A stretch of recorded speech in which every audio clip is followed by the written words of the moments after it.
abençoado, agora e sempre, mais uma vez, fazer referência a um tempo em que a gente vinha aqui na terça-feira, durante quase 10 anos, nós tivemos uma atuação profissional aqui em Uberlândia, morando em Petaba e trabalhávamos aqui de segunda a sexta. A esposa ficava lá com as crianças, né? E durante a semana, cada dia da semana, a gente ia numa casa espírita aqui em Uberlândia. Um período que marcou muito a nossa lembrança espiritual, a nossa gratidão a Uberlândia, a família espírita de Uberlândia. E aqui era o espaço onde a gente vinha na terça-feira. Uma vez por mês, na terça-feira, a gente vinha aqui no Paulo Apóstolo. São lembranças muito doces que a gente tem desse período em que a gente pôde vir aqui. E eu fico imaginando a nossa trajetória, não é mesmo? Quando a gente estiver em outras paragens, deixando o corpo físico aqui, nos nossos encontros, como será bom a gente se lembrar desses momentos de reflexão em torno do Evangelho de Jesus, à luz da doutrina dos Espíritos. E, portanto, mais uma noite que nós estamos aqui é um motivo de agradecimento a todos os irmãos aqui de Uberlândia, e desta casa em particular. Eu me lembro da última vez que eu estive aqui no Paulo Apóstolo. Nós estávamos aqui inaugurando uma parte de cima aqui que tinha sido terminada de construir, não é mesmo? E havia tido até problemas no dia aí, que a gente vai lembrando assim, como sendo os arquivos da nossa vida, os arquivos da nossa vida.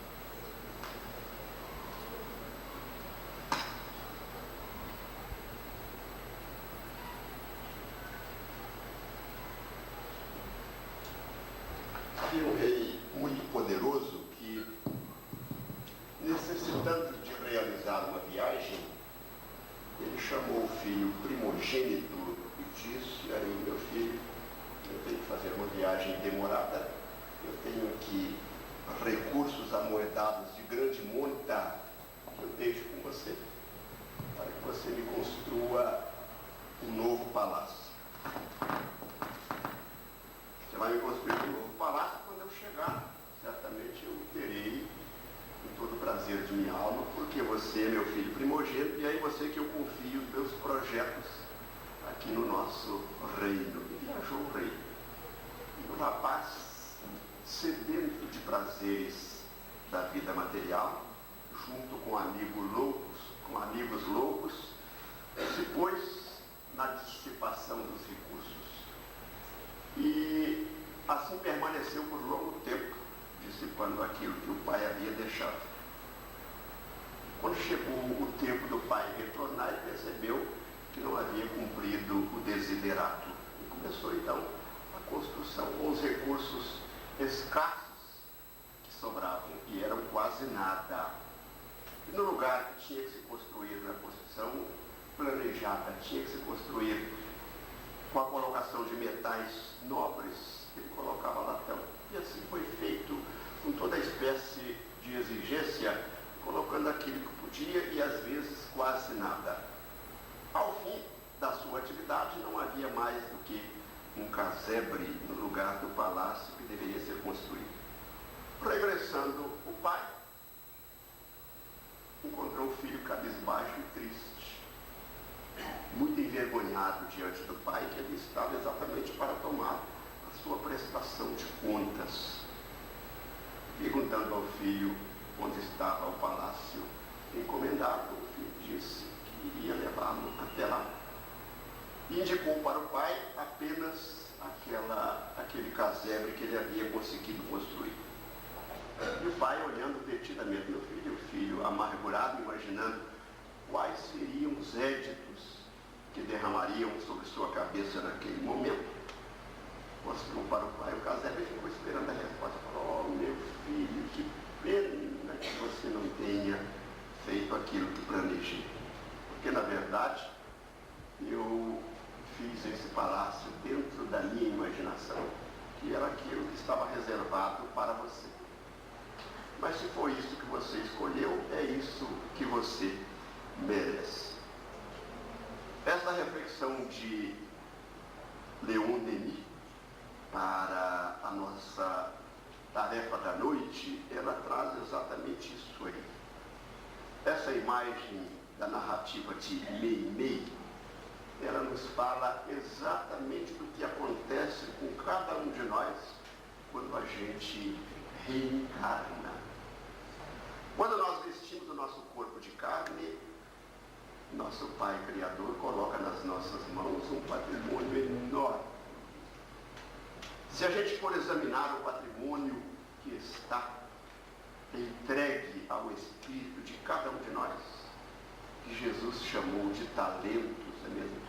As nossas mãos, os nossos olhos, a nossa voz, tudo que nos foi reservado, os nossos passos, principalmente os nossos sentimentos e a nossa inteligência.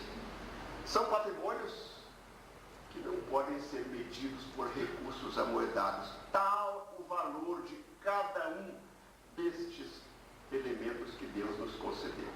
Ele diz, olha, eu vou viajar.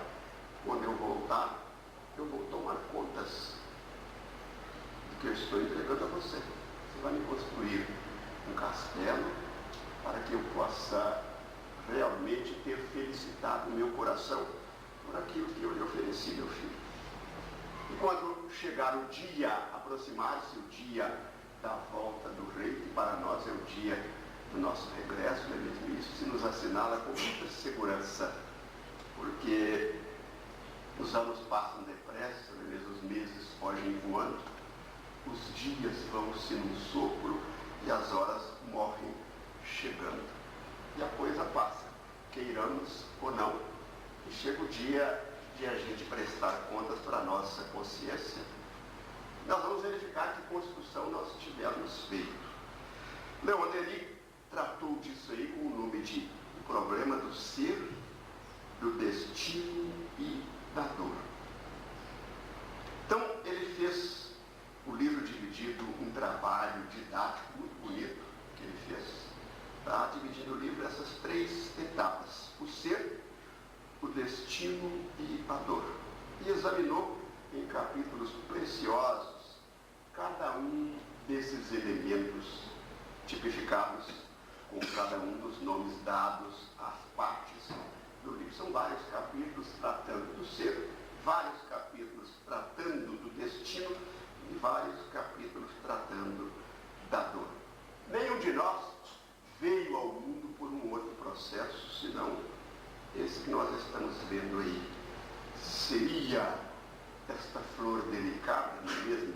Que é o seio materno. Olha que coisa delicada para que a gente possa imaginar a nossa chegada no jardim da vida. Ficando aí abrigado, não apenas no útero da nossa mãe, mas principalmente no seu tônus vibratório.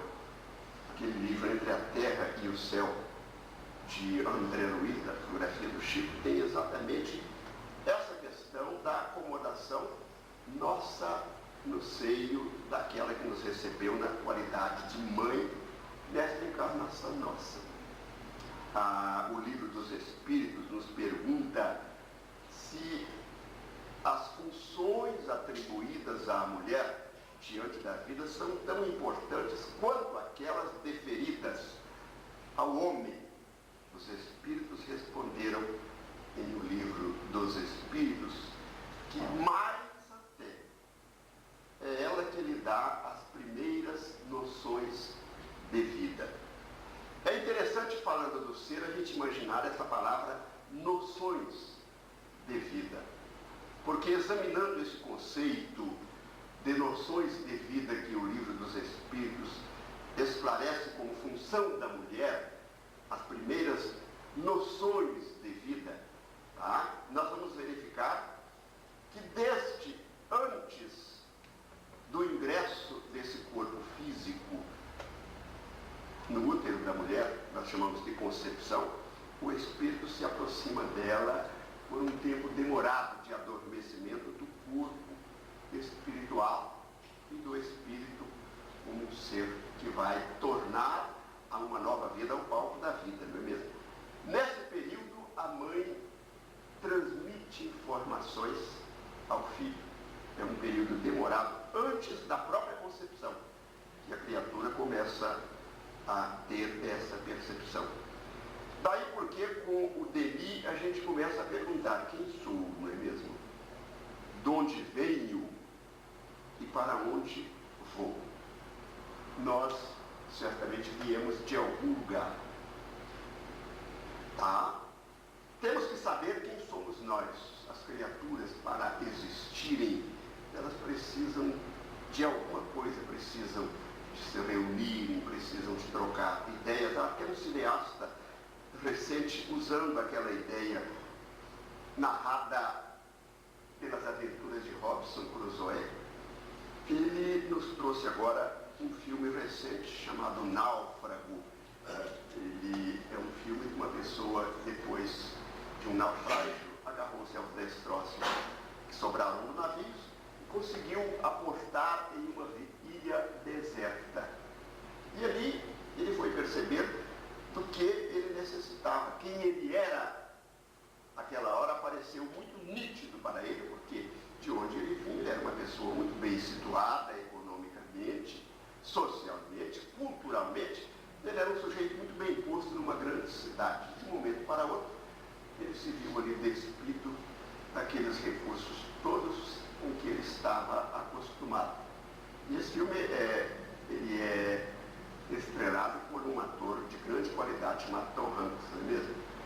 E ele foi então perceber exatamente o que ele precisava. Precisava de abrigo, precisava de comida, ele precisava de água, a água do mar não servia, precisava de achar algum lugar que ele pudesse se alimentar. E ali tudo era difícil. Ele tinha que fazer alguns exercícios de pescaria sem ter os instrumentos para isso, para dele se alimentar. Mas eu achei interessante naquilo lá, exatamente, que ele precisava de alguém para conversar. E ele tinha uma criatura lá, escolheu um objeto, era uma bola, uma coisa, um objeto lá, que ele chamava de Senhor William. E ele conversava com ele, dialogava, os dois discutiam, não é mesmo? Ficavam de mal um do outro. Aquilo foi interessantíssimo, porque esta é a realidade. A gente não percebe essas coisas porque a gente tem a nossa cama muito limpa para dormir, a mesa muito farta para comer. E temos aí uma família encantadora para nos receber. Mas quando a gente viaja, retorna, vamos aguardar no ponto de chegada, mesmo com abraços e beijos, toda sorte de alegria. A gente não se dá conta exatamente de que diante do universo nós somos um universo particular. Nenhuma pessoa pode construir o progresso do outro. Ela pode exercer influências, dar elementos para que essa pessoa possa construir a sua própria felicidade, mas sem que ela o faça, isso não se dá como se fosse num passe de mágica. Então, essas três questões aqui serão objeto de reflexão nesse estudo de Leon Denis. Da a gente falar dos contemporâneos de Kardec, é importante ver Gabriel Delan, Leon Denis, tantos outros, mas esses dois principalmente. Leon Denis da parte filosófica, Gabriel Delan da parte científica. Tem um livro do Gabriel Delan, nós já falamos dele aqui nesta casa, chamado Fenômeno Espírita. Em determinadas coisas que vêm nos chamar a atenção, será que aquilo lá foi uma coisa aleatória que aconteceu lá em Paris? É mesmo? O nascimento de Kardec, a volta do Evangelho, como diz Castro, do Evangelho de novo no coração do povo, terá sido uma coisa aleatória ou foram criaturas selecionadas para vir ali, como veio o próprio Cristo, não é mesmo? Aquele grupo que nós chamávamos de apóstolos de Jesus, aquilo tudo é preparado no mundo espiritual, como está preparado hoje aonde nós estamos situados aonde precisávamos estar. A alma humana é uma vontade livre e soberana. É a unidade consciente que domina todos os atributos, todas as funções, todos os elementos materiais do ser, como a alma divina domina, coordena e liga todas as partes do universo para harmonizá-las. Então nós somos parte deste concerto universal. E Deus conta com cada uma das suas criaturas. Ninguém nasceu sem uma programação definida, determinada, examinada nos laboratórios do infinito, nas salas de deliberações do mundo maior, diante das possibilidades que cada um de nós exibia.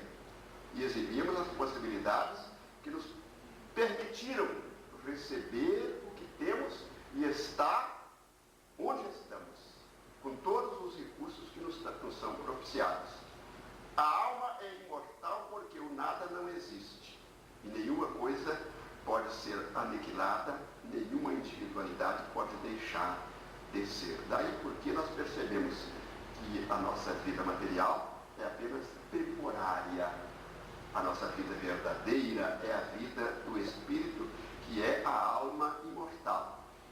Para designarem coisas novas são necessários termos novos, dizia Allan Kardec, nas primeiras palavras de O Livro dos Espíritos. Então nós temos que saber que cada palavra, porque a linguagem é um dos meios de deficiências com que nós nos defrontamos para nos comunicarmos. Nos mundos mais avançados, nós não dependemos da palavra articulada para transmitir as nossas ideias e os nossos sentimentos. Aqui nós necessitamos.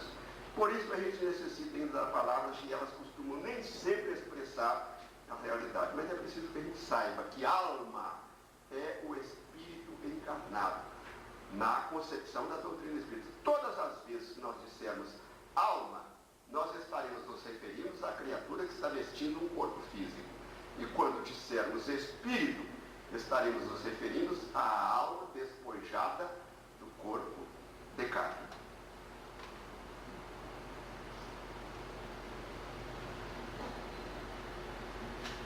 A alma é o espírito encarnado, sendo o corpo apenas o seu envoltório. Os espíritos revestem temporariamente um invólucro material perecível, cuja destruição pela morte lhes restitui a liberdade. Então a nossa vida no corpo, ela é uma vida de amarras, tá? Ela é uma vida que muitos espíritos chamam de prisão. Nós não gozamos da liberdade do espírito, mas todas as noites nos é facultada, no repouso do corpo, uma fase de espírito, ou seja, nós temos um trajeto como espírito durante o nosso sono. O espírito não adormece com o corpo, ele continua em atividade e nesse tempo nós temos uma semelhança daquilo que nós somos como espírito. Por isso, há um pensador que veio através das mãos do Chico para dizer que nós morremos todos os dias, tá? Nós morremos todas as noites e nascemos no dia seguinte, porque o nosso sono se equipara exatamente à nossa volta como espírito ao mundo espiritual. Há uma característica que nos difere dos espíritos, porque nós temos a nossa ligação perispiritual que nos dá determinadas características no mundo espiritual. Isso é narrado por André Luiz em Nosso Lar.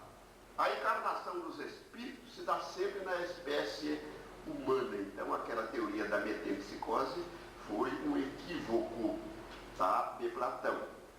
A pessoa não pode retornar a viver num corpo de animal. Depois de chegarmos ao gênero humano, nós não voltaremos a ser outra coisa senão seres humanos até a nossa perfeição. Tá? Isso há várias dimensões. Haverá encarnações em que nós não teremos uma encarnação tríplice, teremos apenas dúplice. Primeiro, hoje nós temos corpo, espírito, perispírito. Haverá um tempo em que a nossa encarnação será apenas espírito e perispírito. E mesmo este será de tal modo diáfano que para as nossas percepções é como se não existisse. Tal o estado próximo dos espíritos puros. Há no homem três coisas: corpo, espírito, perispírito, transitoriamente, tá? Enquanto estamos na Terra. Tendo o espírito que passar por muitas encarnações, segue-se que temos tido muitas existências e que teremos ainda muitas outras. Os espíritos encarnados habitam os diferentes globos do universo. Isso é da introdução do Livro dos Espíritos, que é utilizado exatamente nas ideias do nosso Leon Denis.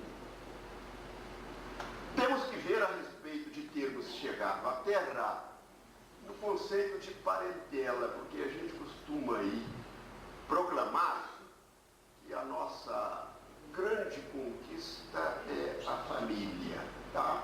Nós estamos vendo aí, não é mesmo? Lá no fundo ainda tem muitos recipientes vazios, sabe? Para que haja semeadura aqui. Aqui já tanto, não é mesmo? Tão diferente, o cabelo pretinho aqui, tá? Uns estão chorando, esse aqui de olhinho muito puxado, meio oriental, outro gritando aqui, cada um com a atenção voltada para um lado. É assim que a gente chega. Ninguém chegou diferente, tá? É a semeadura da vida que a gente vê aqui. Mas eu achei interessante a gente discutir essa questão de parentela, porque família não é parentela, mas a parentela vai ser família um dia. Quer dizer, parentela hoje não é família, mas ela vai ser família um dia. Então é bom a gente saber dessa diferença para que a gente saiba se nós somos família ou se somos parentela, meu Deus, com tantas arranhaduras aí, não é mesmo? E parece que ainda há tantas, não é mesmo? Há muitas arranhaduras onde a gente está. E aliás, é dentro de casa mesmo que a gente deixa extravasar a nossa qualidade espiritual. Porque lá fora a gente é muito educado, bonzinho, trata os outros com uma paciência danada que a gente não costuma ter dentro de casa. Por isso Emmanuel lembrou-se de dizer que é razoável sugerir-se uma divisão entre os conceitos de família e parentela. Primeiro constituiria o símbolo dos laços eternos do amor, a família, não é mesmo? E o segundo significaria o caminho das lutas, por vezes acerbas, em que devemos diluir as imperfeições dos sentimentos, fundindo-os na liga divina do amor para a eternidade. Então, essas aqui são as experimentações das dificuldades em que a gente se encontra na vida familiar, tá? Quando eles falaram em almas gêmeas para o Chico falava que no nosso estágio atual era preferível a gente falar primeiro de almas algemadas, tá? E o Martim Peralva, falando das espécies de casamento, ele fala a respeito disso, tá? Que nós temos ainda laços obrigatórios de vinculação. E lá no livro da Esperança, uma das primeiras lições ali, tem uma lição lá que fala de parentela, tá? Falando de parentela, ela diz assim: parentela, Instituto Primário da Caridade. O que é Instituto Primário? Instituto Primário é onde a gente vai aprender as primeiras letras. É onde a gente vai aprender aquilo de que nós necessitamos para a nossa formação intelectual, para a nossa preparação para atravessar uma existência. No sentido espiritual, então, parentela é o Instituto Primário da Caridade. São as nossas primeiras lições de caridade. É ali que nos está reservada a oportunidade de exercitar essas lições de caridade, a experimentação da caridade dentro de casa. E falando nessa lição, lá Emmanuel fala de duas espécies de filhos, tá? Nós temos os filhos, apoio da alma, e os filhos credores no lar, tá? Apoio da alma são mais raros, tá? São aquelas questões em que são criaturas que aparecem num determinado lar, guardadas as proporções, como apareceu um rapaz de uma família de 14 filhos aqui em Sacramento, não é mesmo? O primeiro se chamava Eulógio Natal, a primeira se chamava Maria, a segunda Maria Neomísia, e o terceiro Eurípides Bassanufo. Aquele era um filho, tá? Apoio da alma, aquele lá. Há muitos por aí, tá? Nós vamos dizer que aqui no Berlândia há uma quantidade enorme de famílias, nem todas nas hostes espíritas, tá? Que tem filhos que são apoio da alma, tá? Mas a grande maioria são credores no lar, à busca de ajustes de velhas contas. E contas são contas mesmo. Como é que a gente paga uma duplicata no banco? Rasgando ela e escondendo ela debaixo do tapete? Claro que não. Vencido, o banco vai cobrar. Tá? Então, os débitos que nós temos de outro tempo, de passados tá? Escabrosas de iniquidade e de dor, como diz o nosso poeta condoreiro, né? A gente vai perceber que isso aparece no cadinho do lar com o nome de parentela. E na parentela a gente está treinando para ser família um dia. É só pegar o capítulo 14 do Evangelho segundo o Espiritismo, no item 9. Lá tem a definição de família, tá? Lá diz assim: formam família os espíritos que a similitude dos gostos e a identidade do progresso moral levam a reunir-se. Isso não se dá em todos os lugares, tá? Essas famílias são casos raros, são premiações que nós conquistamos vivendo como parentela, que é aqueles vasozinhos lá cheios de sementes, não é mesmo? Esperando a oportunidade para a gente renascer como parentela. A família não seria parentela, mas a parentela converter-se-ia mais tarde nas santas expressões da família. Isso que nós estamos fazendo aqui hoje é refletir sobre como é importante a gente conhecer essa questão de parentela, e é aí que está o Instituto Primeiro da Caridade, e é aquilo que a gente faz lá fora, principalmente na Casa Espírita, tá? Tem uma liçãozinha falando no trabalho de sopa, a lição dos Espíritos, é mesmo? Que uma pessoa foi com uma roupa destacada da vida dela, aquela roupa que ela gosta de usar para os seus passeios, tá? E uma criança desavisada derramou um prato de sopa no vestido dessa pessoa. Tá? Ela abraçou a criança, beijou com o maior carinho. Diz os Espíritos lá que se isso tivesse ocorrido dentro de casa, não seria da mesma forma. Tá? Muito bem. O ser, então, chegou daquela forma lá. Ele veio em parentela. Parentela. Todo mundo veio, assim, muitos poucos em família. Porque as famílias estão guardadas para uma outra região mais avançada. Na Terra, nós podemos construir família? Podemos construir. Pessoas aqui têm família? Tem. Mas a grande maioria é parentela. É só a gente saber dentro de casa, tá? Como é que é? Nossa, questão de paciência, de carinho, de amor. Os Espíritos falam que se nós tratássemos os familiares como nós tratamos as visitas, a coisa melhoraria muito. Tá? Muito bem, o destino, que coisa interessante, né? Destino.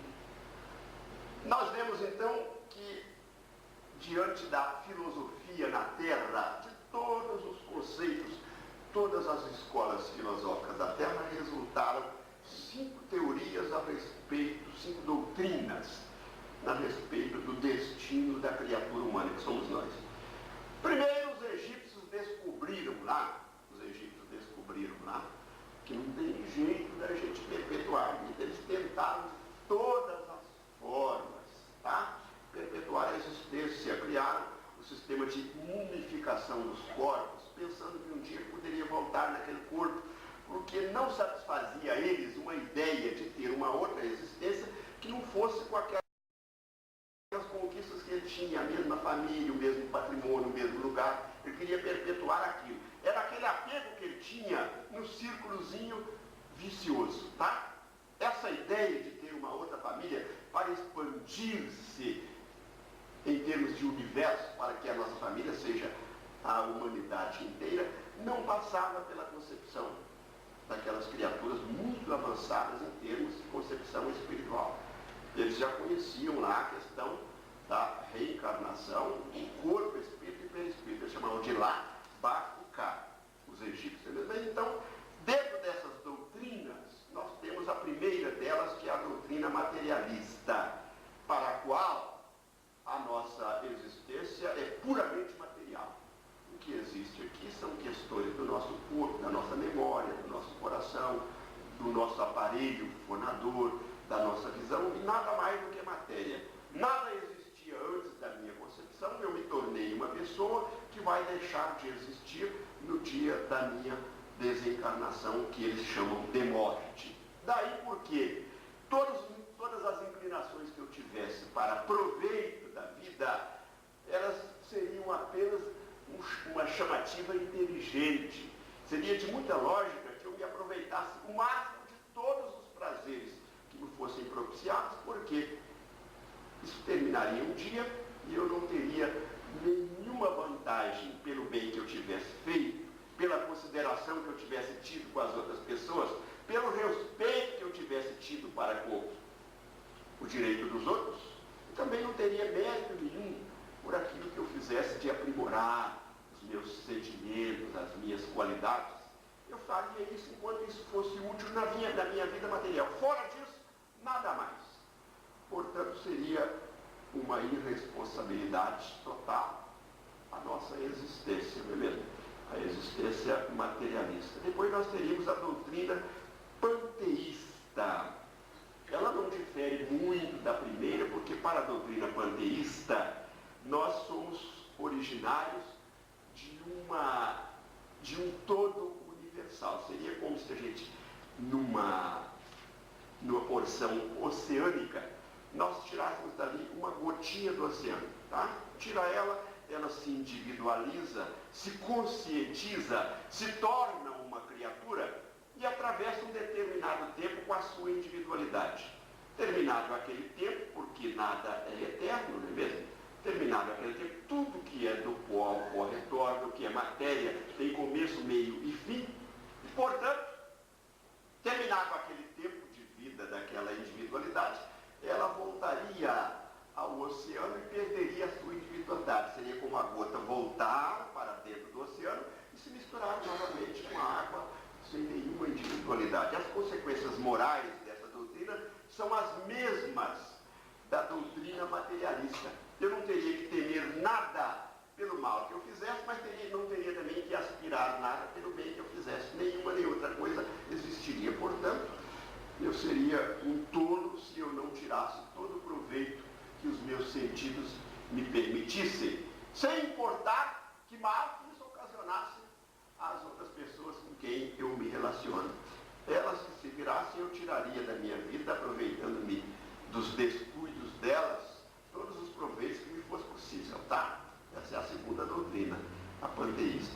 Nós temos uma terceira, que é a terceira doutrina deísta. Há duas espécies de deístas, tá? Nós temos os deístas que são independentes, os deístas independentes. Para eles, para os deístas independentes, Deus teria construído o universo com as leis que o regem, mas depois que ele construiu no sexto dia, tá? Ele descansou e essas leis passaram a reger-se por si mesmas. Deus não teria cuidado com nada delas, ele ficou quietinho, deixou, falou, está construído aí, já fiz, entregue aí, vocês façam o que quiserem. Portanto, Deus não se ocuparia do que estivesse fazendo Tiburcio em qualquer lugar por onde ele passasse, tá? Deus não estaria se ocupando do destino de cada um de nós, das preocupações, das atividades de cada um de nós. Essa seria a dos deístas independentes. Mas existem os deístas providencialistas. Os deístas providencialistas acham que Deus fez o mundo, criou o universo, as leis universais e cuida dessas leis universais. Eles apenas têm concepções completamente divorciadas daquilo que são as concepções de nós que estamos aqui reunidos, tá? A respeito da destinação da alma e da sua origem. Depois nós temos a doutrina dogmática, segundo a qual a criatura é constituída de espírito ou alma, corpo e alma, parece a doutrina dogmática, mas a alma é criada no instante da concepção. Ela não tem antecedentes, tá? Ela não existia antes e ela sucede ao corpo, mas o seu destino fica sacramentado naquela única existência que ele conquistou. Ele chega lá, ou ele vai para o céu de beatitudes eternas, ou ele vai para o inferno de fogo perene. É um fogo que queima, mas não destrói. É um fogo diferente desse que a gente conhece. E há determinadas concepções na doutrina dogmática difícil de ser entendidas essas concepções. Por exemplo, eles dizem que a criatura que desencarnou antes dos 7 anos, que ela vira anjo, ela foi premiada. Portanto, Deus foi covarde com todos nós que falamos dos 7. Tá? Haveria uma terceira espécie de pessoas que iriam para o purgatório. De lá, elas iriam ou para o céu, poderiam ser resgatadas para o céu, pela uma série de concepções lá, entre elas as indulgências, as preces encomendadas a custo de moeda, e outras atividades mais que não comunga com o sentido da justiça de Deus. E finalmente nós temos a doutrina espírita encantadora entre ela, tá? Fala da responsabilidade de cada um de nós, tá? Fala com uma precisão danada dela daquilo que Jesus dizia assim: a cada um será dado pelas próprias obras. Tá? O reino de Deus não surge no mundo com aparências externas. Ele nasce, desenvolve-se e se consolida em forma de ideais, em forma de luz no coração humano. E fala mais, a doutrina espírita fala que pelo fruto se conhece a árvore, explicando essa passagem de Jesus de uma clareza extraordinária. Pelo fruto se conhece a árvore. Uma árvore boa não dá maus frutos e uma árvore má não dá bons frutos. Então, se nós examinarmos os homens pelos frutos que produzem, eles são conhecidos em termos espirituais. Aliás, o Espírito Santo Agostinho, ele é chamado Santo Agostinho, lá no Livro dos Espíritos, na questão 919, ele pergunta se a gente, numa hora de recolhimento, a gente quiser saber quem é que nós somos em sentido espiritual, que nós nos decidamos depois a perguntar coisas a nosso respeito para os nossos adversários e não para os nossos amigos. Isso está lá no Livro dos Espíritos, na questão 919, tá? Porque os nossos adversários dirão a realidade do que somos, e os amigos costumam doirar a pílula. Muito bem. A respeito de destino, a coisa mais extraordinária considerada por Leon Denis é exatamente a noção clara que trouxe a doutrina espírita a respeito das vidas sucessivas. E a base desta orientação da doutrina espírita era uma concepção que já existia de muitos povos. No Evangelho que existia naquela conversa de Jesus com Nicodemos, anotada lá no Evangelho de João, não é mesmo? Que ninguém poderá ver o reino de Deus se não nascer de novo. Havia muitas concepções a respeito disso. Entre os hindus já tinha uma ideia clara, entre os próprios egípcios, tá?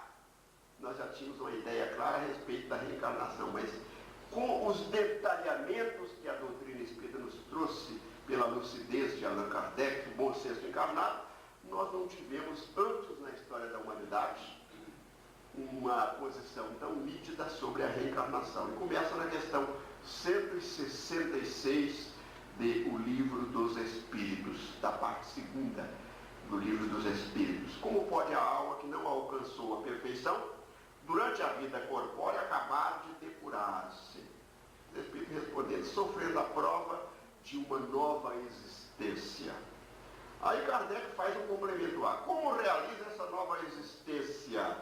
Será pela sua transformação como espírito, porque muita gente dizia que era assim, né? Era pela transformação como espírito. Os espíritos disseram, depurando-se a alma, indubitavelmente experimenta uma transformação, mas para isso necessária lhe é a prova da vida corporal. Aí vem um complemento B lá de Allan Kardec. A alma passa então por muitas existências corporais? Eles disseram sim. Todos contamos muitas existências. Os que dizem o contrário pretendem manter-vos na ignorância em que eles próprios se encontram. Esse é o desejo deles. A gente vai dizer hoje, tá vendo? Depois de 49 anos dessa casa aqui, e de tantas outras casas de Uberlândia, com outros tempos, ela vai falar, mas isso é muito pueril hoje. Não é pueril. Tá? Isso é uma discussão extraordinária, porque é aquela noção clara de quem somos, tá? De onde viemos, para onde nos destinamos. Começa isso a se delinear desse posicionamento que que aqui é dado nessa questão de o livro dos Espíritos. Aí nós chegamos exatamente no terceiro elemento da reflexão feita por Leon Denis, a dor. Tá? Nós temos dois instrumentos de aperfeiçoamento da criatura humana, o amor e a dor. A pessoa pode se educar escolhendo esses elementos, porque o progresso ele é imperativo.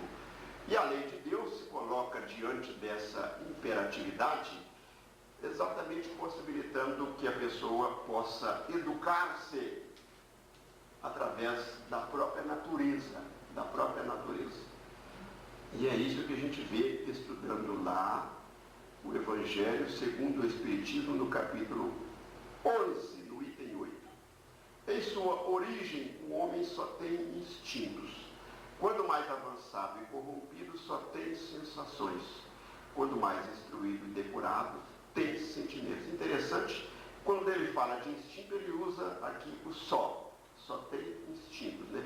Quando mais avançado e corrompido, só tem sensações. Agora, quando ele fala de sentimentos, ele não fala só, tá? Ele fala tem sentimentos. E o ponto delicado do sentimento é o amor. Não o amor no sentido vulgar do termo, mas esse sol interior que condensa e reúne em seu ardente foco todas as revelações sobre-humanas. Tirando daqui, então, nós vamos perceber que há três estágios do progresso diante dos mundos. Uma fase dos mundos primitivos, que predomina na criatura o instinto. E é interessante que o instinto não tem nada a ver com inclinação malévola, tá? Os instintos sempre conduzem para o bem. Eles só conduzem para o mal quando a criatura tem o seu instinto transviado pela falsa educação, pela má educação. Está lá no livro dos Espíritos, tá? Uma segunda fase, nós teríamos sensações. E uma terceira, nós teríamos sentimentos. Aqui na Terra, mundo de provas e expiações, nós estaríamos na fase das sensações, tá? É um estudo feito por Allan Kardec a respeito da percepção das criaturas, das nossas percepções, na questão 257 de O Livro dos Espíritos, que se chama Ensaio Teórico sobre as Sensações e Percepções dos Espíritos, quando eles vestem o corpo, tá? E depois que o deixam. Então lá nós vemos que, estando vivendo a fase das sensações, nós temos duas espécies de sensações. Nós temos a sensação ditosa, que nós conhecemos pelo nome de prazer, e temos as sensações dolorosas, que nós conhecemos pelo nome de dor. Tá? Os espíritos puros, eles são inacessíveis de serem atormentados pelas sensações. Eles não terão nem as sensações ditosas, nem as sensações dolorosas, se não o quiserem, tá? Ter essa experimentação. Porque a gente vê lá no livro Sexo e Destino, o espírito de irmão Félix, para poder dar uma assistência ao Moreira, um espírito obsessor terrivelmente perseguidor que tinha lá naquela questão de Marita, que o espírito de irmão Félix, ele veste um verdadeiro escafandro, tá? Ele vai densificar as suas qualidades espirituais. E o próprio Cristo nasceu vestindo um corpo físico, tá? E Jesus diz, não vim destruir a lei. Aí apenas tinha o domínio da própria existência. E nós costumamos ser dominados por essas coisas, tá? E quando a gente se deixa dominar pelo exagero de utilização das sensações ditosas, aqui sem controle, sem cuidado que isso causa na vida dos outros, certamente nos estará reservada uma vida de dor. Lá no prefácio do livro Sexo e Destino, Emmanuel diz lá que ninguém lesa alguém nos tesouros afetivos sem dolorosas reparações. Então a dor, ela é apenas circunstancial, porque se os espíritos puros não estão suscetíveis de ser atormentados pela dor, nem de ter prazer no sentido material, eles têm um sentimento que trazem lá sensações, podemos dizer sensações, percepções, né? Que a nossa vida aqui é impossível de definir. Nós não sabemos como definir. Tanto que Mozart,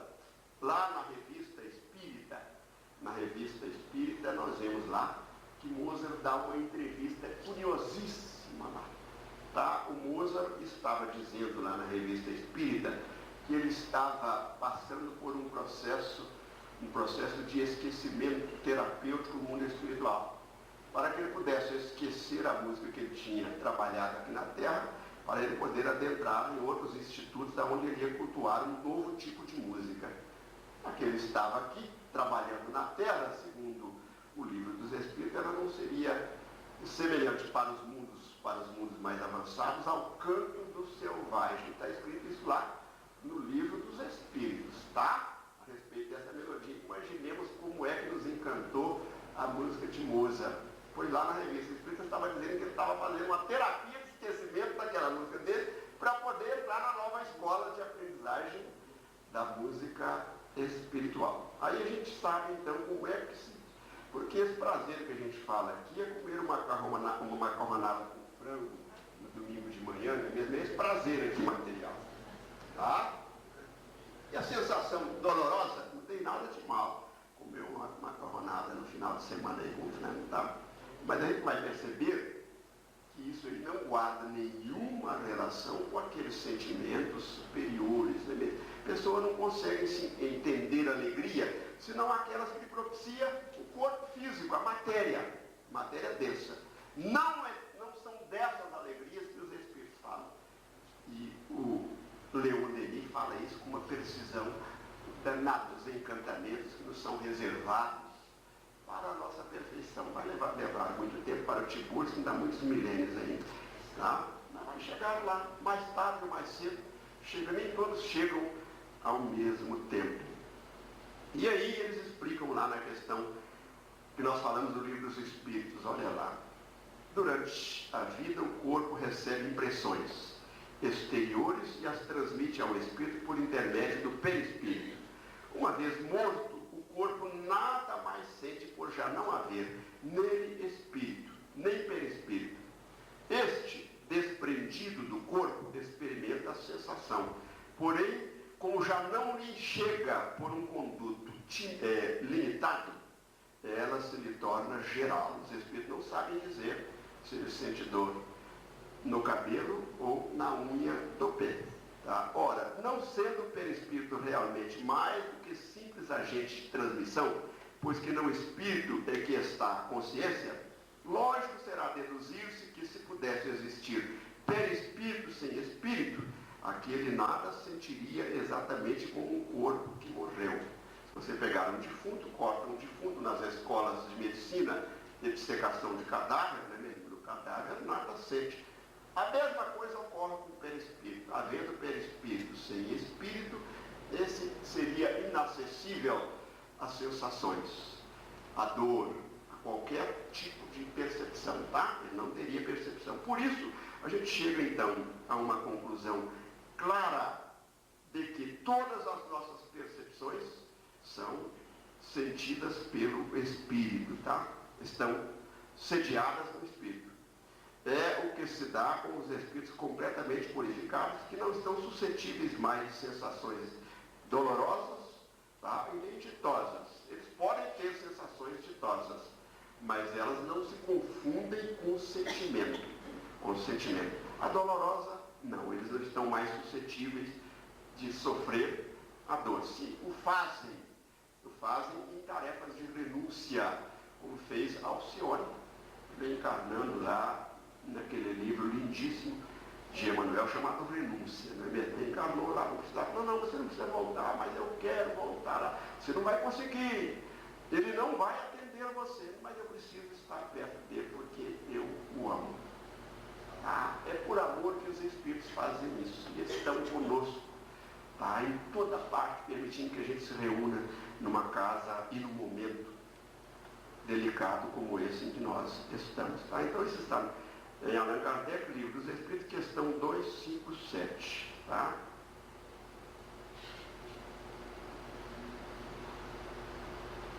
Nós viemos aqui para falar dessa questão do ser, do destino e da dor, apenas trazendo uma obra do André Luiz, aliás, do Leon Denis, porque fazer propaganda de livro espírita não faz mal. E se a gente já leu ela há tanto tempo, vamos relê-la.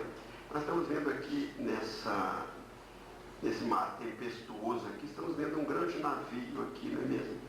Aqui tem um grande navio aqui, onde está a seta. E ele está aqui, perto de um paredão aqui, né? As ondas podem levá-lo a chocar-se com o paredão e haver um desastre aqui. A gente então termina a nossa conversa da noite com um carinho imenso aos irmãos de Uberlândia dessa casa, vendo essa história do grande navio e lembrando de uma mulher que foi realizar um voo doméstico aqui no nosso país, mesmo aqui na América do Sul, e ela chegou tarde no aeroporto e não estava mais disponível o banco que estava marcado no seu bilhete. Foi lá, fez a conferência do bilhete, mas entrou, só tinha uma cadeira vazia que era ali próximo da cabine de comando da aeronave, dos pilotos. E ela se sentou no banco lá próximo da cabine, e do lado da janela havia uma criança, um menino mais ou menos assim, de 6, 7 anos de idade, que trazia nas mãos um caderno, esses álbuns, tá, branco e preto, que as crianças compram para colorirem. Traziam uma caixa de lápis de cor e a criança estava absorta ali, colorindo as figuras. Né? Coloria, passava uma página, coloria, a aeronave levantou o voo, atingiu a altura de cruzeiro, não é mesmo? E entrou numa área de turbulência nunca vista. Aquela mulher era uma empresária acostumada a viajar e aquela turbulência atormentou todos na aeronave, porque a aeronave se chocava tanto que parecia que ela ia partir-se ao meio. Tá? Os compartimentos de bagagem todos se abriam, as bagagens caíam, e uma gritaria na aeronave a perder-se naquele desespero das criaturas. E a mulher, todas as pessoas ali começaram a perceber que a criança continuava ali, tá? Sem se preocupar com o que se passava em torno, olhando ali o seu desenhozinho, tentando fazer, a caixa de lápis caiu, ele foi lá, apanhou, segurou-se na poltrona e continuou tentando fazer o seu colorido. Passada a área de turbulência, a aeronave voltou ao normal, todos ficaram atenciosos para ver o que se passava com aquela criança, porque, sei lá, se ela tinha alguma deficiência, não percebeu o que estava se passando, nem chegava até a perguntar: meu filho, você não percebeu o que estava se passando aqui? Não, percebi sim. Você viu aquela dormido, aquilo lá. Você não teve medo? Não, não tive medo. Mas perguntaram para ele: por que você não teve medo? Ele disse: porque o piloto é meu pai. E aí a gente chega à conclusão do que nos interessa nessa noite, falando do ser, do destino e da dor, fica essa mensagem final aqui de Emmanuel dentro desta lição da criança na aeronave. E vamos ver. Comparemos a nossa tarefa a um navio lançado ao mar. Tempestades sobrevêm e rochedos surgem, obrigando-nos muita vez a mudança de rumo. No entanto, se cada um de nós se mantém fiel no posto de trabalho a que foi conduzido, com aplicação sincera ao próprio dever, nenhum perigo nos impelirá ao desastre. Por quê? Se o homem coopera, Deus opera. E se nós, a humanidade, somos a equipagem na embarcação enorme do mundo, é preciso jamais esquecer que Deus está no leme.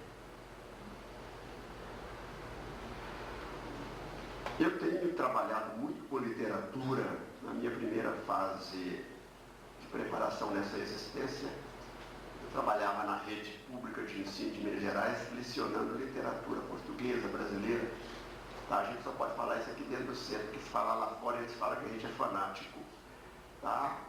Os textos dos grandes escritores de todos os tempos tá? Eles não têm a mesma lucidez, a mesma tessitura que tem principalmente essa literatura nova que veio trazer de novo o Evangelho no coração do povo pelas mãos desse missionário aqui do Triângulo Mineiro, Francisco Cândido Xavier. Comparemos a nossa tarefa a um navio lançado ao mar. Tempestades sobrevêm e rochedos surgem, obrigando-nos muitas vezes a mudanças de rumo. No entanto, se cada um de nós se mantém fiel no posto de trabalho que foi conduzido com aplicação sincera ao próprio dever, nenhum perigo nos impedirá ao desastre.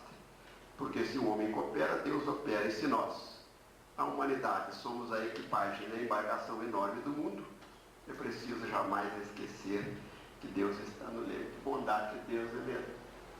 Nossa Terra está caminhando aí a uma velocidade, tá?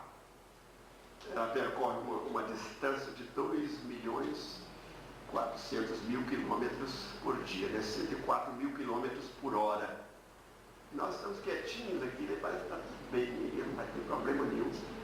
Porque Deus está no leme e a gente costuma não ter fé.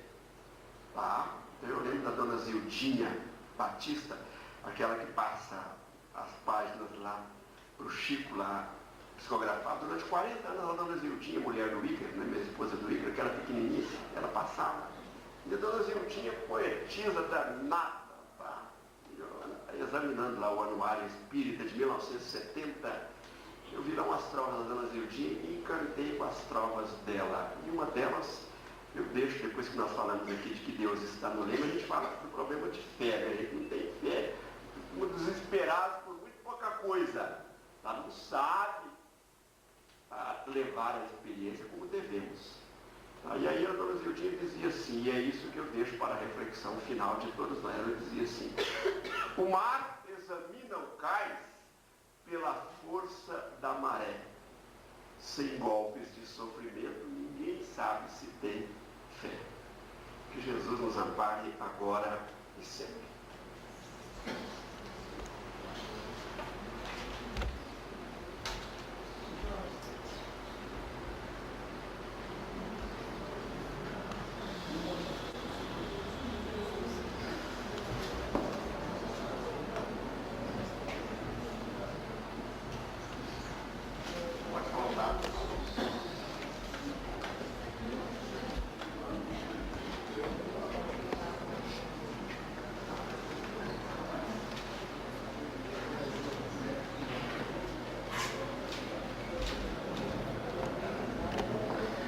Meus irmãos, nós tivemos aí, nesses minutos, uma reflexão muito grande a respeito do problema do ser, do destino da dor, né? E queremos agradecer imensamente o Manuel de Curso por estar conosco aqui mais uma vez e esperamos que em breve, né, possamos ter esse espaço novamente. Nossa casa sempre tem espaço, depende mais do espaço que ele nos oferece, né? E lembrando que nossa casa está completando 49 anos, nós queremos agradecer imensamente por ter vindo ao aniversário da nossa casa, de uma forma simples, mas que sentimos muito felizes em ter os todos aqui. Os companheiros de outras casas espíritas que vieram estar conosco, aqueles da nossa casa que às vezes desaparecem por um longo tempo e volta novamente, nós também acolhemos de coração aberto. Nós então queremos mais uma vez então mandar essa oração para o Tiburcio, que está por aqui, tá?